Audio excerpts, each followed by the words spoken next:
Kibbe and Finnegan Show, episode number 56. And we're trying something new this year by force, or because we have to. We're batching our recording. We normally do a show and then take a week off or whatever it is. We're doing these back to back. We talked yesterday. Yeah, so that's 2 days in a row if you're keeping score at home. Do we have the charisma, the enjoyment, the content to go back to back? Is this a test for a daily show? Even if we don't, I have a garage full of junk. And last night, I was trying to make room in that garage full of junk for even more junk. And I came across all of these boxes that I have not opened since I moved to Georgia. Oh, yeah? So I'm going through them, and I come across this. All right, and you guys can't see this at home if you're listening to the podcast, but this is a copy of a magazine called Overkill. All right, and the tagline for it is Overkill, no candy cars. Well, I own a T-shirt that says Roadkill, no candy cars on it, and it's the very first Roadkill shirt that we ever made, and I've not seen one in years. And the reason they both have that same tagline is because we stole the name for the Roadkill YouTube show or TV show, whatever you want to call it now, from the magazine that was going to get launched called Roadkill.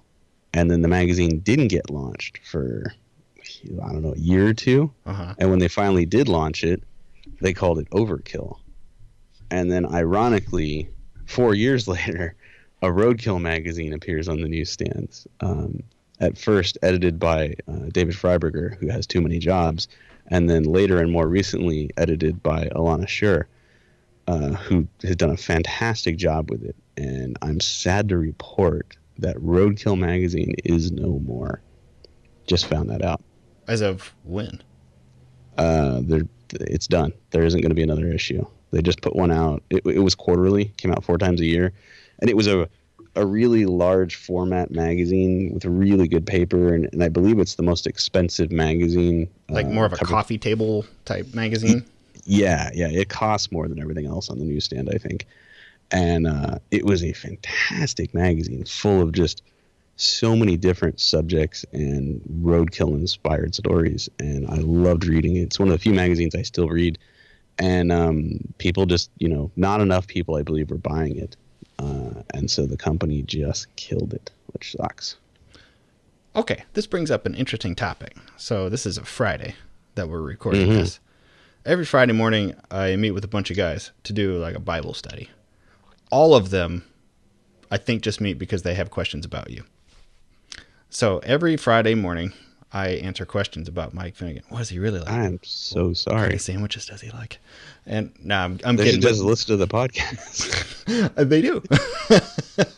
They do. No, they really enjoy it. None of them read a magazine. Not one. And they probably wouldn't. So you've been in this industry prior to video. I mean, you used to work at a print magazine, right?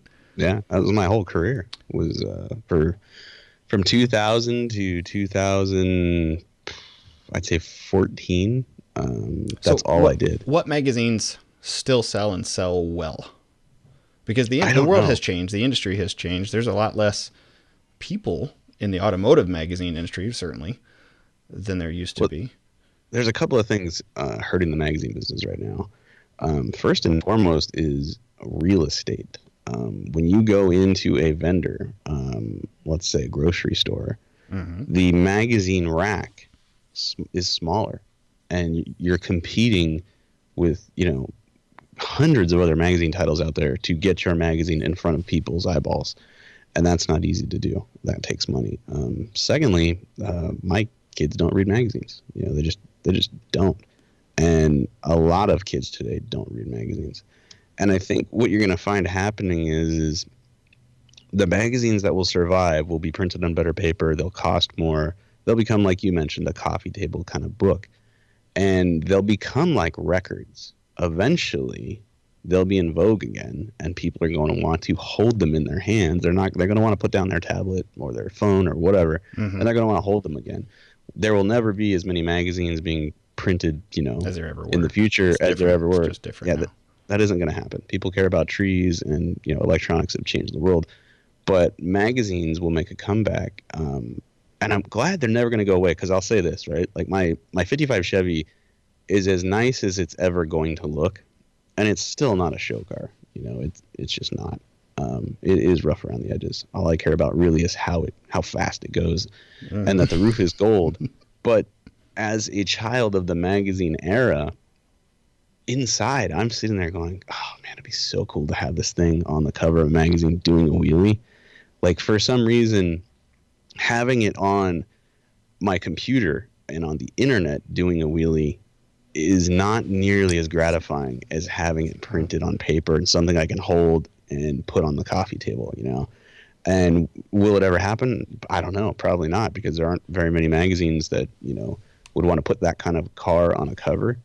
But this is how much everything has changed, right? So as I was going through all that stuff last night, photos and VHS tapes and magazines that I've just accumulated over the years, I stumble upon a printout. And it's just some 7x11 or 8.5 by 11 sheets of paper printed off a printer, and it's an email exchange, right? And it's from about 2000. No, it's earlier than that. It's from like 97, 98.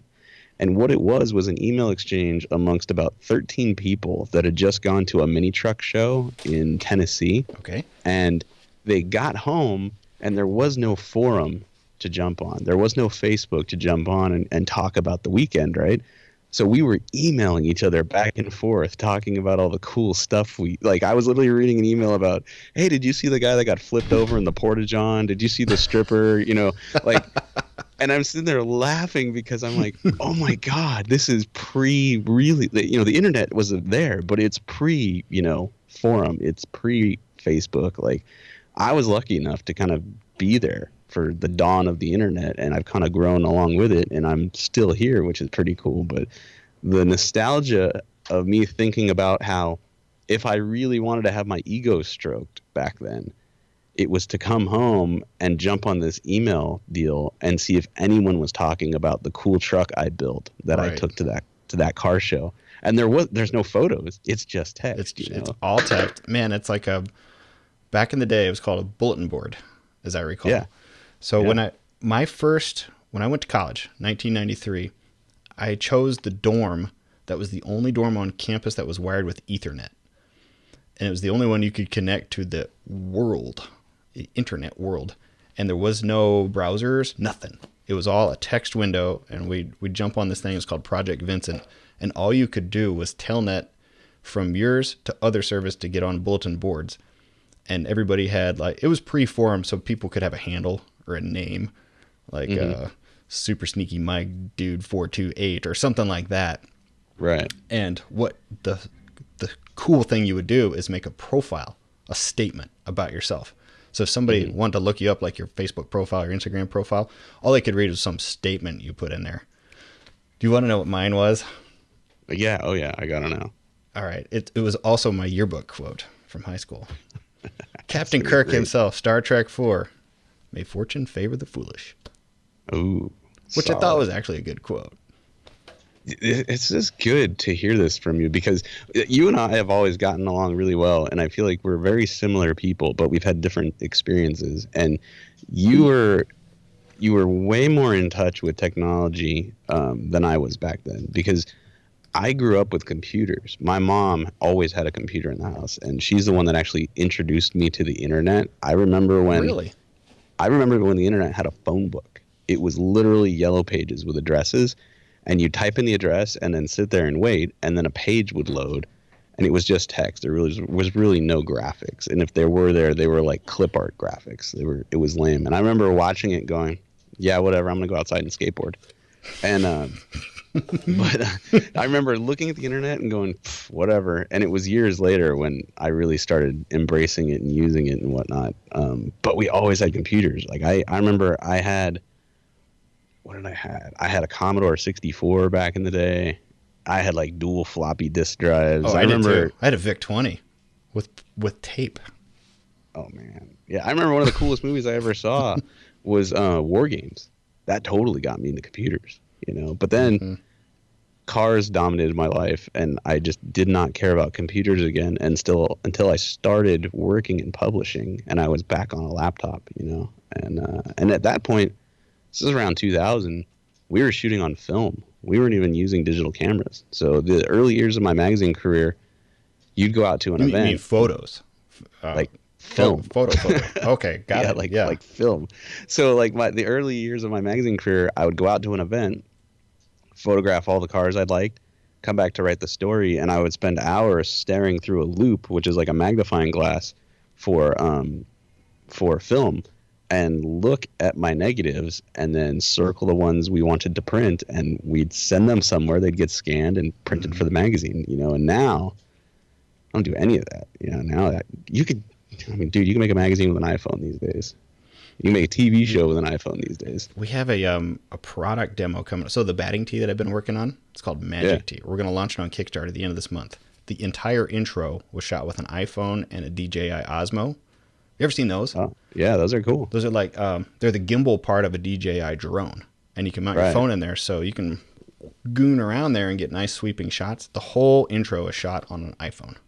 And it's just as good, if not as good, as the rest of the Pro Shot video. I just bought I think it's called the Karma. It's from GoPro, and It's it holds drone, a GoPro. yeah. It's the gimbal part of the drone. Oh, okay. And it holds a GoPro, and you can walk around and get those cool swoopy looking shots, and it steadies everything. And one of these days when I actually make a video out of my garage and edit it and upload it, I'll try to use it and make the footage less crappy. I know the DJI Karma. I think there was a drone that they had released, and they got a little flack for it because it was falling out of the sky. Was I flying it? No, it was not the fault of the pilot. The drone would just shut my itself kid off. Or I have access to a drone. My dad bought a couple. They're really fun. But yeah, that Karma had some problems.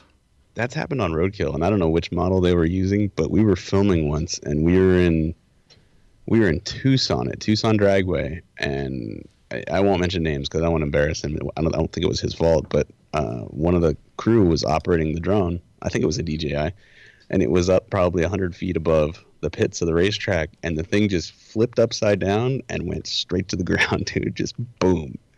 And he had to go to Best Buy and get another one to finish the shoot. And there's an episode of Roadkill right now on motortrendondemand.com where the intro, I turn around because like we're trying to shoot the intro of the show, which is that part where we shout out this time on Roadkill. So I'm doing that, and in the midst of doing that, the car won't even stay running long enough to shoot the intro, and our drone is stuck in a tree. Like we can neither keep a drone in the air nor a car running. and this is like Charlie Brown and the kite. Oh, dude, this is the intro to the show. It's great, and the funny thing is the drone is stuck in the tree in the perfect position to actually film the show. So it was just stuck there running, and the operator got the shot. He was proud of that. Yeah, sometimes drones do bad things. You know who does good things with razors? Watch this segue. Nice. Oh, this is where you would say, "Yes, I do." Oh, you said watch, and you pointed, and I'm like, what is he looking at? Oh, I didn't bring it up. I have good news for you, Mike. All right.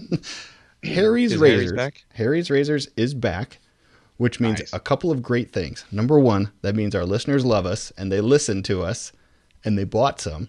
And number two, it means we get to keep doing the advertisements because I am a Harry's customer. I converted. In fact, I converted after the last ad.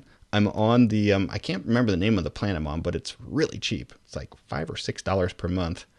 And I get a little box with 4 razors in it and a bottle of the shave gel. And that shave gel is really good shave gel. It's worth it for the shave gel alone.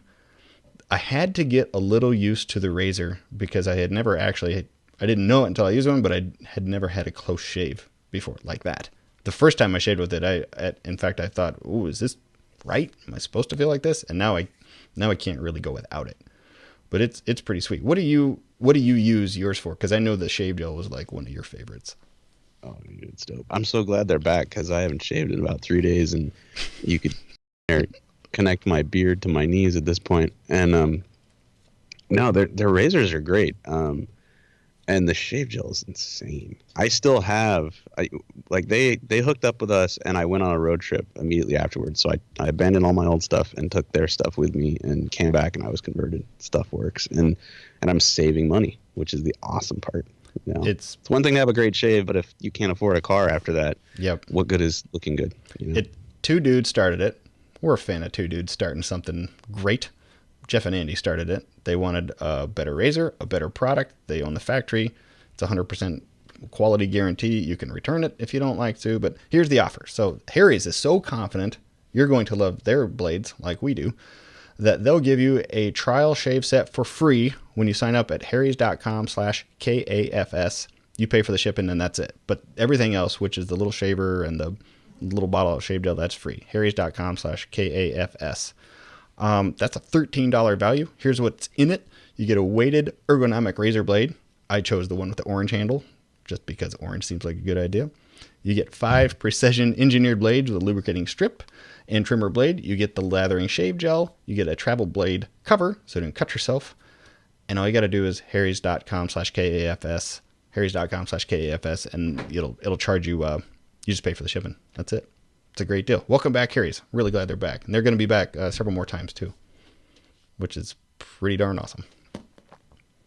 Welcome back, boys. Okay. I have prepared several things for you today. The one thing I did not prepare was anything from the Dukes of Hazzard episode. I just didn't get it done. So I got to do that later. I'm hoping you have that totally covered in your normal fashion for when we get there later. Yeah, I watched it further than 30 minutes before we started recording. So normally I turn the TV off and turn right around when we do this. So spectacular. I don't even have time to digest what I watched. This time I digested for a full hour before participating in this podcast. Okay, well, in the last show where we revealed lots of things we hope to do this year, we could set some goals for the year. And some of the goals that we've set, like thus far, we missed on, but some we actually hit. One of the goals we would like to do is go to the Dukes of Hazzard event together in April. And I did find out the dates, April 7th and 8th. That's the weekend that it is. I believe I marked my calendar. I don't know if I'm free, but I'm going to find that out because I would love to ride shotgun in that car to the Dukes Fest. Oh, it's going to be a good time. Something else I would like to do is, and I might just do this for my own birthday present, is go to stunt driver school. I've always wanted to go. I've wanted to go like every year for the last 5 years. I want to go to Bobby or stunt driver school. And have you gone to stunt driver school? I know you've gone to other schools and educational things, but have you done that? No, I've done, how to drive a race car, but I've never been to stunt driving school. I feel like that would help me in my career. I think it's basically on the job or job training for you. Like, can you? That's kind of what I was thinking. Like, I should be able to write that off. It's like an MBA on a resume. It's stunt driving school. Yeah. Yeah, you can definitely write it off. We're writing off lots of things this year. I just found a certificate last night that says I went 171 miles an hour in a ZL1 Camaro at the Mojave Magnum, and I feel like, although I've done that, I probably would have been better at it had I been at stunt driving school prior to doing that. I think so. How did driving on two wheels go with Jamie? I know that's coming up in an episode, and we'll get to see it. But I've talked to him, and I know you don't learn that at stunt driving school. That he just taught himself how to do it. Yeah. And we're talking about Jamie. Yeah. Jamie Smith, stuntman Jamie Smith. What's his website? SkiCarStunt.com, I think, is the website or something. So anyway, He's the go-to guy in Hollywood if you have a movie or a TV show or a commercial and you want the vehicle driven on two wheels. And which is fun to look at, fun to ride shotgun in, and really difficult to do in a C4 Corvette. Extremely difficult. How did it go? Did you have him do it first? No, he did not want to drive our car on two wheels. There's a lesson in there somewhere. Yeah. He politely declined. I'll pass. Pointed at the rear suspension that was affixed with ratchet straps, and then also kind of explained the physics behind it. Like, let's start there with the physics. You ever held a baseball bat in the palm of your hand and just kind of walked around? Like you got the little end Sure. in the palm of your hand or on your fingers, and just kind of trying to balance it, right? Yeah. Well, the longer that bat is, the taller it is, the easier it is to balance. Makes All right? sense. Yeah. The shorter the bat is, the more you're moving your hand around and trying to keep it up. So, in terms of skiing a car on two wheels, the higher the center of gravity, the taller. Like a box truck or a semi is much easier to balance on two wheels than a really low Short, center of squatty gravity. car. Yeah, like a Corvette that's been lowered. Huh. So we brought a lowered Corvette that weighed 2,200 pounds and tried to drive it on two wheels. And what I learned throughout that process is it's extremely difficult to get it up on two wheels first. And the envelope for balancing it on those two wheels is razor thin. You're either falling back down onto the tires or it's on its roof because the balance point is really narrow. And so, wrong car to do it in, had a lot of fun. The video is just nuts because, yeah, I put it on its roof. I assume multiple times, right? Well, were the first couple just hop, and then flip, or did you just flip immediately? So you've got a ramp, right? And there's no real transition. Did he bring his ramp? Yeah, he brought the ramp That's that he uses Buzz's in his ramp. shows. He brought Buzz's ramp, the ramp that was used in countless TV shows and movies. We were on that ramp. That ramp put Generalese in the air, Knight Riders in the air. That's a holy ramp. Yes. And now it's put you in the air. That was not lost on me at all. And that ramp is nothing more than, some pieces of wood with other wood stacked on top of it. It was the kind of thing I used to jump my bike off of in '83 when I broke my arm a whole bunch of times. So I thought that too. This is it. Yeah, like I saw it. Like this really just doesn't. There's not a lot of engineering in this ramp. There's not a lot of, but apparently there is because you can ski pretty much any car you want off of that. So the issue is the ramp is about 2.5 feet wide, and it's about 10 feet long, and the end of the ramp is three or 4 feet off the ground, right? Okay. So it's not a very high ramp. It's not a very long ramp. Not a very wide ramp, and you've got to hit this ramp going 20-ish or more miles an hour, right? With the left side tires, which on the vet cart, you can't really see the tires because of the roll cage. So the first 10 attempts, I'd get the tires on the ramp and then it would fall off. I couldn't keep it on the ramp.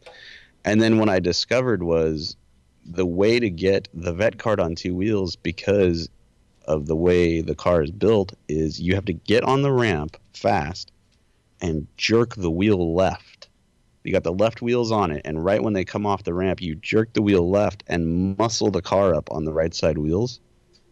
And as soon as that happens, you're screwed because it's going on its lid.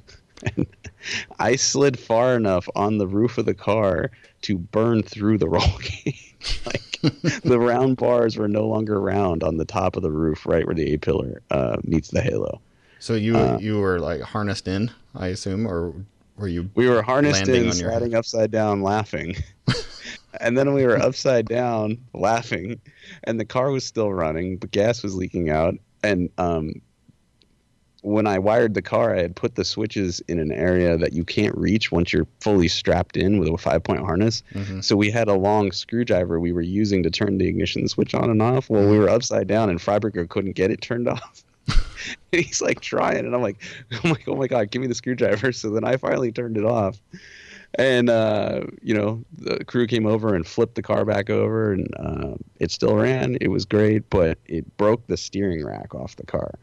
So it took about, I'd say, 10 or 15 attempts to actually get it up on, vertical. Yeah. And it right over. There was no recovering. They slow-mo the video, and you can see it goes right up on two wheels. I start steering with it to try to keep it on two wheels, but it just power flipped itself onto the roof and broke the steering rack and just destroyed the top of the roll cage, and that was it. The ending is and that's not even the end of the video. The end of the video is still good. Stuff happens after that, so you'll have to watch. These roadkills are getting, like, it's not that they didn't have good topics before, but like the last several have been really good. Like, or really I mean, engaging. by good you mean dangerous? Horribly dumb, but stuff that. Do you mean they look like we've been to stunt driving school. Is that what you're saying? Even though we haven't. I love watching cars get fixed up. I really love stunt driving. That's just my favorite thing. So whenever there's that in a video, I'm pretty much hooked on it. It'll be interesting because, Roadkill is, I think it's different than everything else that's out there.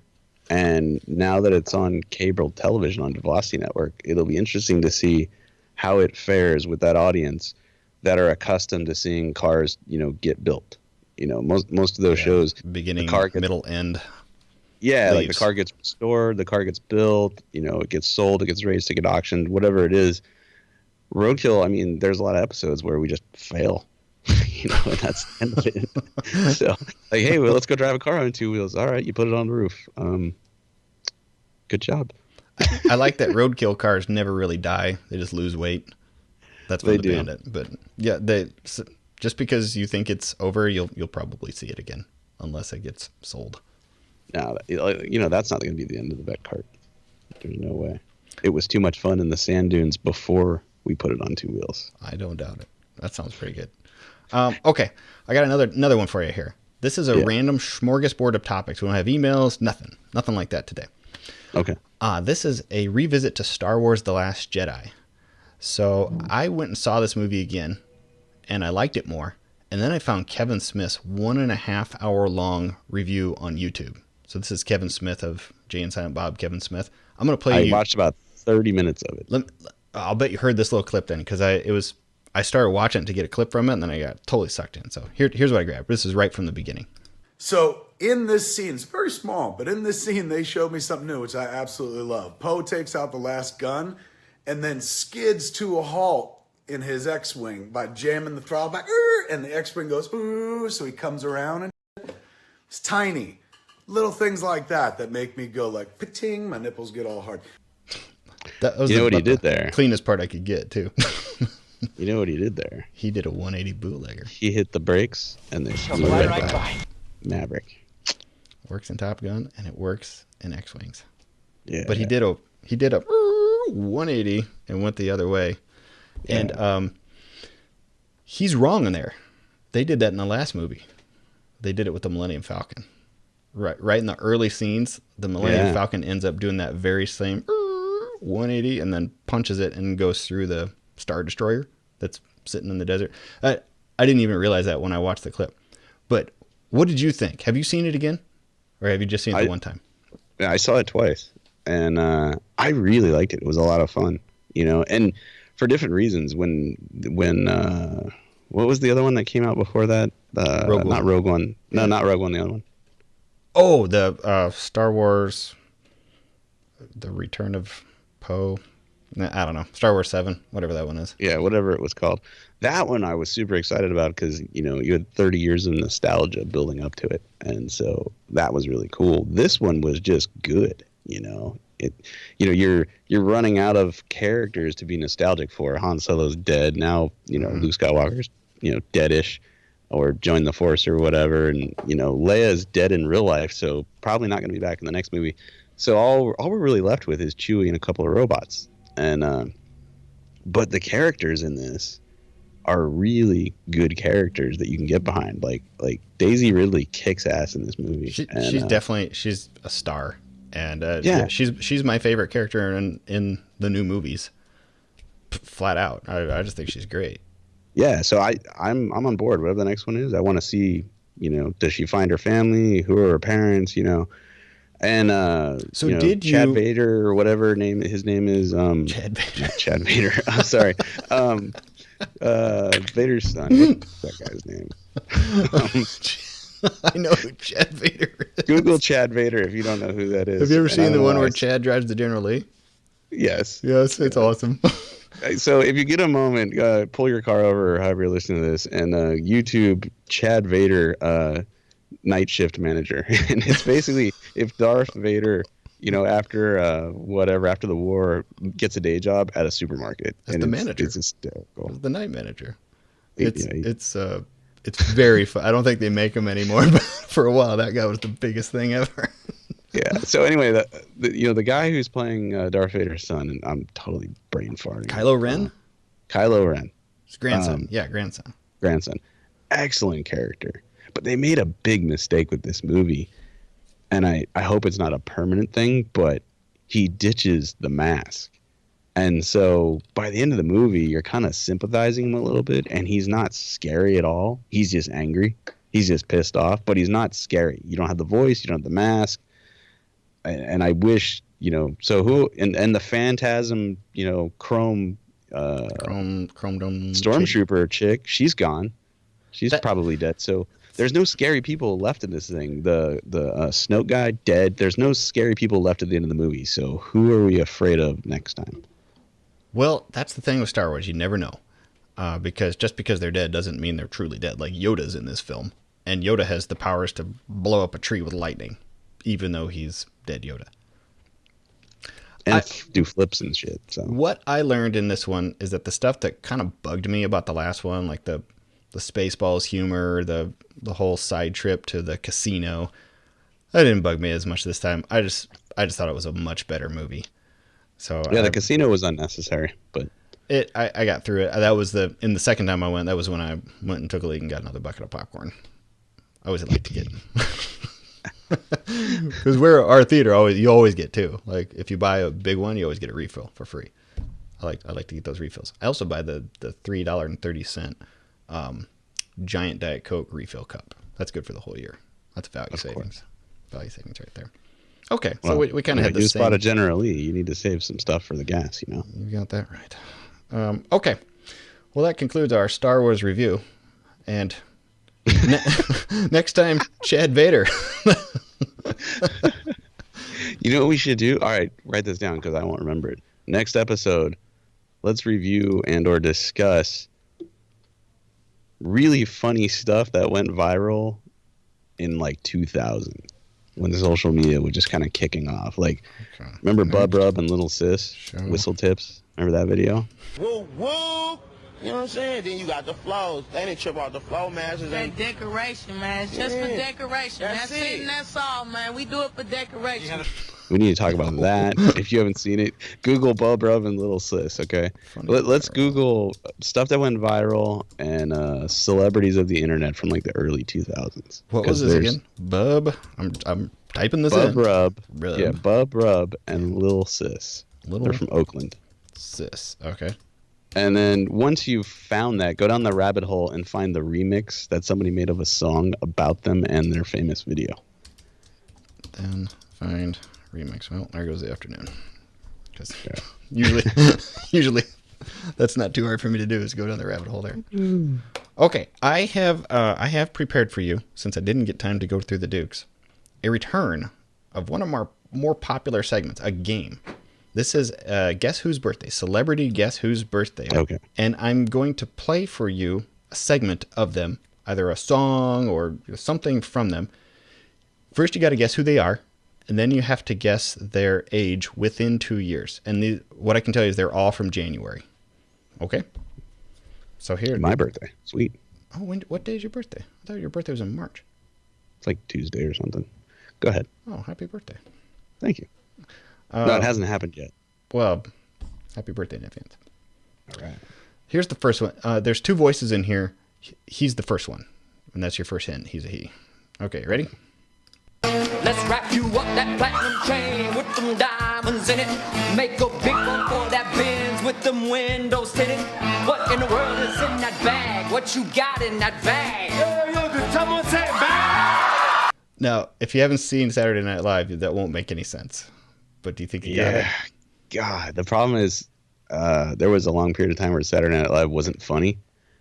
And I was in my shop at midnight on Saturdays, so I didn't watch it for... This was about 3 years ago, and for a very brief time, it was very funny.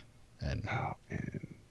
I have no idea. I mean, I know the song. I know the song. I don't know who's parodying it. And it kind of sounded like Justin Timberlake, though. It certainly did. Bing! You got it right. That was Justin Timberlake. The other guy that came in was Jimmy Fallon. Okay. And they do Take It On Down to Rappinville. They do this same clip with different topics. This was a Christmas one where he's dressed up like a big thing of wrapping paper.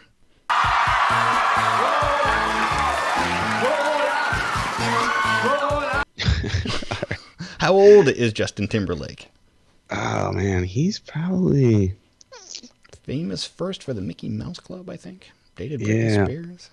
I think he's 38. You got it within 2 years. Bing, he is 36. Nice. Nice work. I think he's married to Jessica Biel, too. Right, he is. Not too Man. shabby. Did you ever see Stealth? Whew. Yes, I have. Crappy movie, but man, she was hot. Mm-hmm. Seventh Heaven as well. Nice little family show. Also a Warner Brothers production, I think. There's a Star Trek connection to your reference there. Seventh Heaven, the dad played the captain who was the first captain of the Enterprise in the return of the Star Trek movies in 1979. He got replaced by Captain Kirk. Wasn't he married to one of the chicks that died on the show? What? Oh, Ilea. Yeah, the bald chick. She dies at the end. But she joins V'ger in the cosmic space. Anyway. And then more recently, that guy, he ran into some trouble. Oh, well, like all the Hollywood celebrity, we did something horrible trouble? Or Yeah, it's that kind of Hollywood, if you're a guy on holiday, or Hollywood, you should go on holiday because you're probably in trouble. That's right. Okay, here is clip number 2. And this was I also pulled this from when this person guest hosted Saturday Night Live, so hopefully it makes sense. Okay. I'm just a little homesick for my own TV family, Of course, I'm talking about Cheers. That might be enough. You got it? Kirstie Alley. You are absolutely right. She was in Star Trek 2, of course, playing the Vulcan opposite Mr. Spock. How old is Kirstie Alley? Ooh, she is 58. That's your first actual big miss, I think, maybe ever. No, she's not 58. She is 50. You're missing more. She is 67. Oh. Holy crap. 67. Okay. I was going I feel the like wrong way. Alex Trebek. I know the answer because it's in front of me. How would I know? Yeah, she is 67 years old. I was a little surprised to see that one too. But yeah, Kirstie Alley is 67. This concludes Guess Whose Birthday, January edition.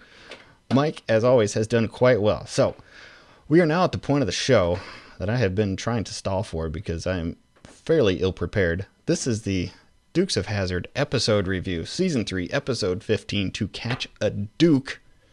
I'm giving you right now everything that I prepared. Written by Bruce Howard, directed by Uncle Jesse himself, Denver Pyle. Original air date, January 6th, 1981. I watched the first 3 minutes and I had to go. So, Mike, fill me in. It's all good. Did you notice that the ones that Uncle Jesse, played by Denver Pyle, directs are really good? Really, really good. So all I remember from the beginning is I didn't even get to the plot point, but he's talking to Bo and Luke who are behind him, and they want to pass him, and he's going to have none out of it, and then he spins them out. So I thought maybe Uncle Jesse episodes have Uncle Jesse being a total badass. Oh, I didn't even think about that. Well, he didn't write it, but he did direct it. So I don't know. Well, okay. So here's the deal with this one. Okay.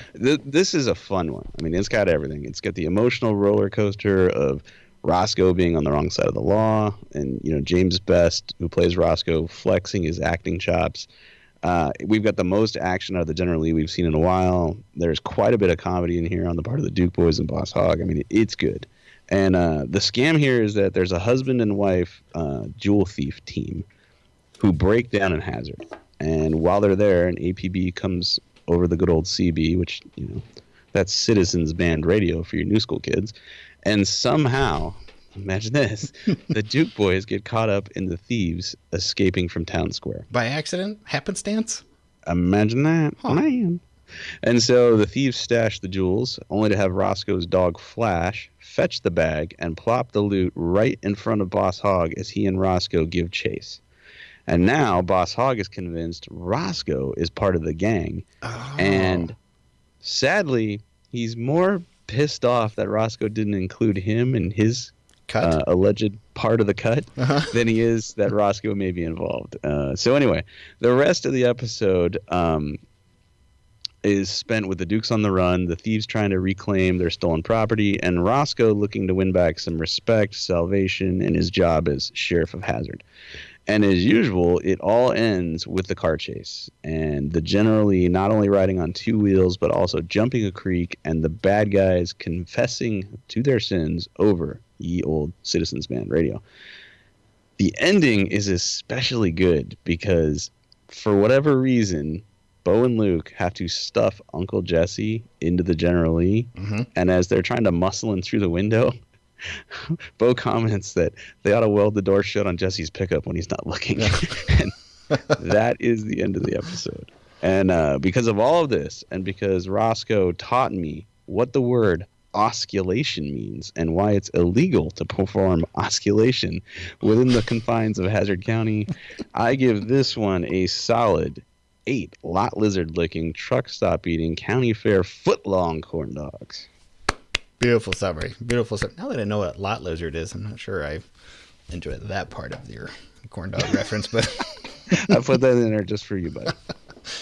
Okay, as you're describing it, I do kind of recall this episode, and all I did was I went on IMDb and looked up who the guest actors were. The jump you referred to, do Bo and Luke get the people to confess by driving like super insane and jump in the car and the people confess like midair or something like that? Yes. Okay. Over the Citizens Band radio, the new General Lee, going to get next Wednesday. He's got Citizens Band radio. Wednesday's the day. Wednesday's the day. It's going to be, it's not even going to be 20 degrees, but it's not going to be -2. So I'm all for that. Weather's looking good. All right. It's picking up. Okay, so here's what I got for you. I do have Corn Dog's notes, but the guest actress is very famous. Very, very famous. Her name is Martha Smith. She played Babs in the movie Animal House. Oh, dude. Yep. That's where I remember her from. Animal House is hysterical. And that's a good movie. I didn't pull a lot of clips in here, but I pulled one kind of funny one from Animal House that has always kind of made me laugh. This is you know what? I'll let it speak for itself. 36 seconds. It's worth your time. Every Halloween, the trees are filled with underwear. Every spring, the toilets explode. You're talking about Delta, sir. Of course I'm talking about Delta, you twerp! This year it's going to be different. This year we're going to grab the bull by the balls and kick those punks off campus. What do you intend to do, sir? Delta's already on probation. They are? Yes, sir. Oh. Then as of this moment, they're on double secret probation. Always like that. That guy, who's the actor? He's also in Airplane 2. I don't know his name, but I know he was in Airplane 2. Is it Robert? Not that guy. The muffler bracket for a 79 Pinto? No, that's the XR 2900. Dick in every movie. I forget who he is. The last scene, though, of Animal House is shot on a set that looks a lot like Hazzard County. And sometimes it's mistaken for being Hazzard County, but it's not. It was shot on the Universal Studios courthouse backlot set. You know, the part with the Deathmobile, the parade that they're doing right there? I love that scene. Okay. There's another movie that's shot on the courthouse set that's even more famous. Do you know which other movie that does feature a car was shot on the Universal's backlot? Back to the Future. Are you telling me that you built a time machine out of a DeLorean? I pulled the clip, so I had to use it. Yes, of course you got it right. You always get it right. No, it's very good. Very good. It's kind of famous. Here are the Corndog Insider notes. And here's what he says. For whatever reason, I do not recall seeing this episode very much, maybe only a few times. It doesn't appear like I was missing much, though. This episode has a pretty good storyline, but not enough stunts for me. I'm not sure where Daisy was for this episode. Looking at her IMDb page, the only other production that she did in 1981 was an episode of Enos, so it's possible she was filming that during this time. Just a guess. So is that right? She wasn't in it? Not much. I mean, she's rarely in it much, but okay, especially not much this time. When the jewelry thieves pull up to Cooter's garage, you may have noticed that this was an earlier single headlight model. Of what? Oh, the sheriff's car. Also note that their car was the same shade of green as Sheriff Little's car. This was probably one of the Chickasaw police cars left over from the last episode. When the couple's identity is discovered and they run out of the police station, as they are climbing into the General Lee, you'll notice that the decals, General and Lee, are very spaced out. This car is easy to spot throughout the episode. Because of that, please do not replicate this detail on your car, though. You pointed... Oh, he says, ha ha. You pointed out the push bar in this episode, and I did have a question for him on the push bar. I thought... So the Smith brothers make a small push bar, just like they make a big wide push bar. And I thought just briefly in this episode, actually right in the beginning, that I saw the one that maybe they had patterned off of, but I couldn't figure it out. He says, from what I can tell, there was only one style used throughout the entire episode. In previous episodes, the small push bar would change around between the shorter and taller styles. Towards the end of the episode, when they finally do jump to General Lee, they used a lot of recycled footage. The jump was new, but most of the scenes where the General slides around were recycled. I give this a 6 out of 10 of myself. That concludes his rating of the show. And when I do the clips, I'll give my rating. But so I think in this case, you liked it more than he did. You gave it 8.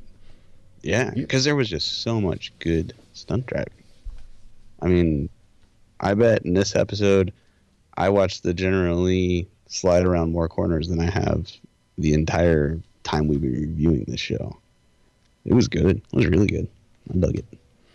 General Lee's sliding around is why you're doing what you're doing. Mm-hmm. Yep. Show enough. That's absolutely right. So speaking of show enough, let's review The Last Dragon. Do you know what that is? Yeah. Bruce Leroy, enough, though? Catching bullets with his teeth. The Shogun of Harlem. Do you remember? He'd go, "Who's the meanest? Show enough. Who's the baddest? Show enough." Is that what "show enough" is from? That's phrase? What they would. Well, I don't know if that's what it's from, but that's what his crew would yell out whenever he asked. He was the Shogun of Harlem, and show enough, he was, according to his crew. Okay, I'm in. I'm totally in. Bruce Leroy. Yeah. Bruce Catching Lee. bullets with his teeth. So I got to look up some YouTube clips from 2000 and Bruce Lee movies. Bruce Lee movies, no problem. Well, no, that one specifically, The Last Dragon. Wait, do you even know what I'm talking about? Yeah, I haven't seen it since I was in high school, but I do. Okay. I have seen The Last Dragon. Okay. My best friend in high school was Japanese, and he wanted to be Bruce Lee. Did it work? No, not at all. Oh. He's a little on the pudgy side now.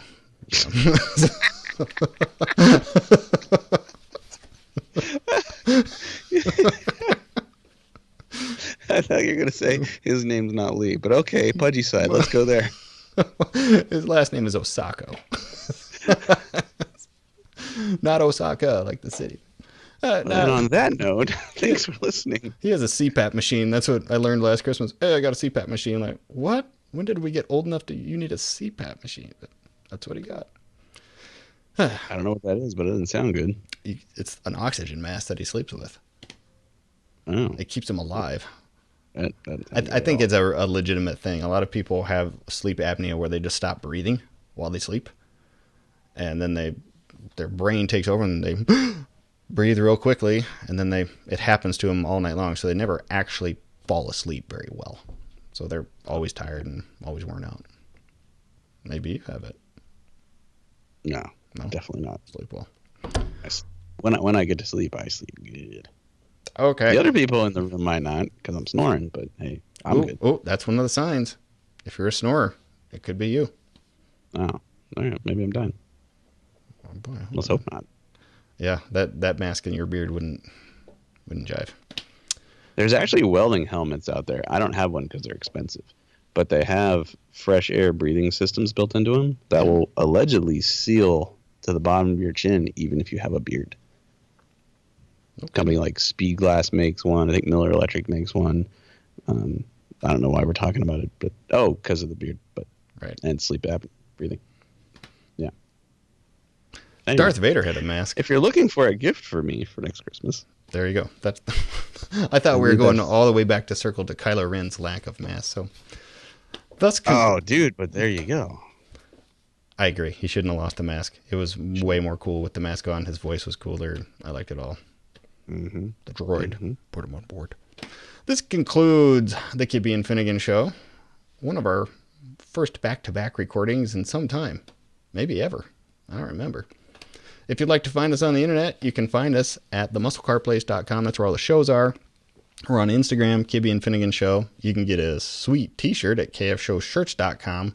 And you can support the show heavily by buying yourself some really high-quality, very inexpensive razors and shave gel by going to harrys.com/KAFS. And you can find internet and TV superstar Mike Finnegan in a plethora of places, such as Instagram at Finnegan999, Facebook at Mike.Finnegan/news, and on Twitter at Mike Finnegan999. Sorry.